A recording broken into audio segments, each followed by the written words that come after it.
गुरुर्ब्रह्मा गुरुर्विष्णु गुरुर्देवो महेश्वरा गुरुर्साक्षात् परं ब्रह्म तस्मै श्री गुरुवे नमः।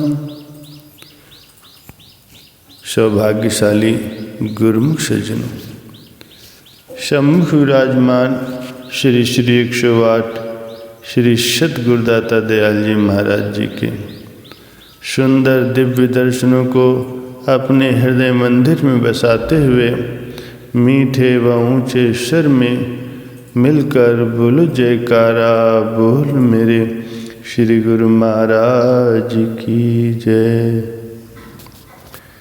सौभाग्यशाली गुरुमुख सज्जनों, संत महापुरुष अपने वचनों में फरमाते हैं कि सद्गुरु के सिवाय कोई भी तुम्हारा सच्चा मित्र इस संसार में नहीं है।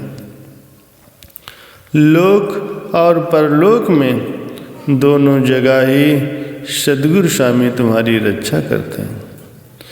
वे कृपा करके प्रभु नाम की बख्शिश करते हैं और तत्व को मूल तत्व से मिला देते हैं। अर्थात जैसे जल से मिलकर के जल एक रूप हो जाता है, वैसे ही अंश को अंशी से मिला देते हैं, जीव को ब्रह्म से एकाकार करा देते हैं। आगे फरमाते हैं कि शिष्य जब भूल करता है तो सद्गुरु उसे समझाते हैं, गलत दिशा में अगर जाता है तो उसको सही मार्ग पर चलाते हैं।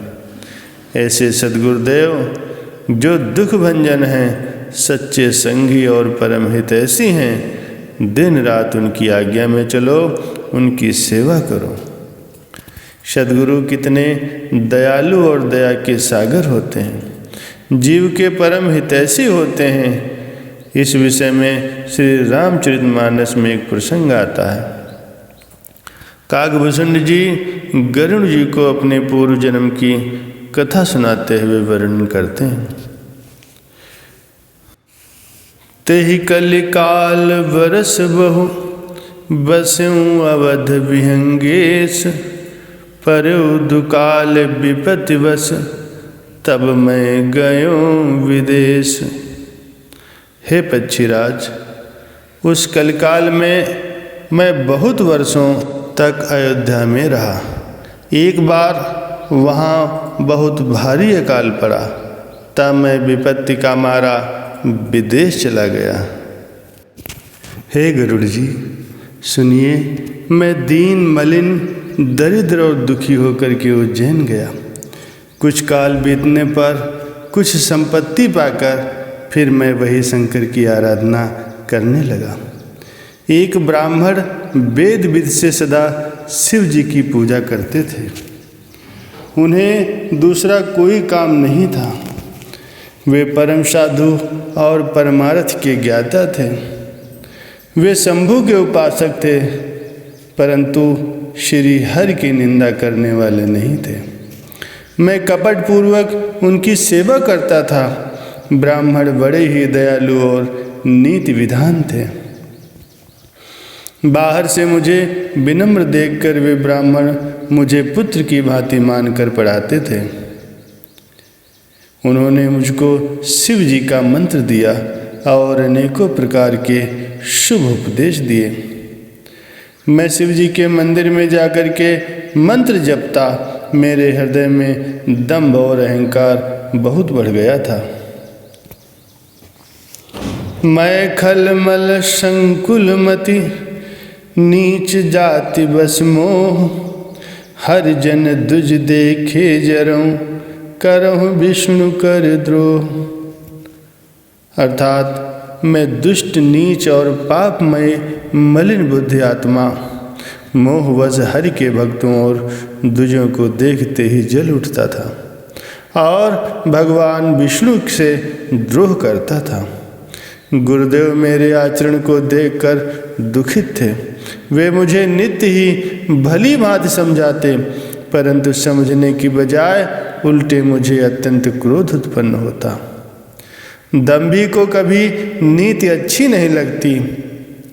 एक बार गुरुदेव ने मुझे बुला लिया और बहुत प्रकार से परमार्थ की शिक्षा दी कि हे पुत्र, शिव जी की सेवा का यही फल है कि राम जी के चरणों में प्रगाढ़ भक्ति हो। हे तात, शिव जी और ब्रह्मा जी की भी राम जी को ही भजते हैं, फिर नीच मनुष्य की तो बात ही क्या है। ब्रह्मा जी और शिव जी जिनके चरणों के प्रेमी हैं, हे भागे, उनसे द्रोह करके तो सुख चाहता है। गुरुदेव ने शिव जी को हरि का सेवक कहा। ये सुनकर हे पक्षीराज मेरा हृदय जल उठा। नीच जात का मैं विद्या पाकर ऐसा हो गया जैसे दूध पिलाने से सांप। अभिमानी, कुटिल, दुर्भाग्य और कुजाति में मैं दिन रात गुरुदेव से द्रोह करता। गुरुदेव अत्यंत दयालु थे, उनको थोड़ा सा भी क्रोध नहीं आता। मेरे द्रोह करने पर भी वे मुझे बार बार उत्तम ज्ञान की शिक्षा देते थे। मैं दुष्ट था, हृदय में कपट और कुटिलता भरी थी। इसीलिए गुरुदेव यद्यप मुझसे हित की बात करते थे, परंतु वो मुझे नहीं सुझाता था। एक बार हर मंदिर जपत रहूं शिव नाम, गुरु आयो अभिमान ते उठ नहीं कीन प्रणाम। सो दयाल नहीं कहो कछु उर न रोष लवलेश, अति अग गुरु अपमानता सह नहीं सके महेश। एक दिन मैं शिव जी के मंदिर में शिव नाम का जाप कर रहा था। उसी समय गुरुदेव वहाँ पर आए, पर अभिमान के मारे मैंने उठकर उन्हें प्रणाम नहीं किया। गुरुदेव दयालु थे, मेरा दोष देखकर भी उन्होंने कुछ नहीं कहा। उनके हृदय में लेश मात्र भी क्रोध नहीं हुआ, परंतु गुरु का अपमान बहुत बड़ा पाप है। अतः महादेव जी उसे नहीं सह सके। मंदिर से आकाशवाणी हुई कि अरे हतभाग्य, मूर्ख, अभिमानी, यद्यप तेरे गुरु को क्रोध नहीं है, वे अत्यंत कृपालु चित्त के हैं और उन्हें यथार्थ का ज्ञान है, तो भी हे मूर्ख, मैं तुझको श्राप दूंगा, क्योंकि नीति का विरोध मुझे अच्छा नहीं लगता। अरे दुष्ट, यदि मैं तुझे दंड नहीं दूंगा तो मेरा वेद मार्ग ही भ्रष्ट हो जाएगा।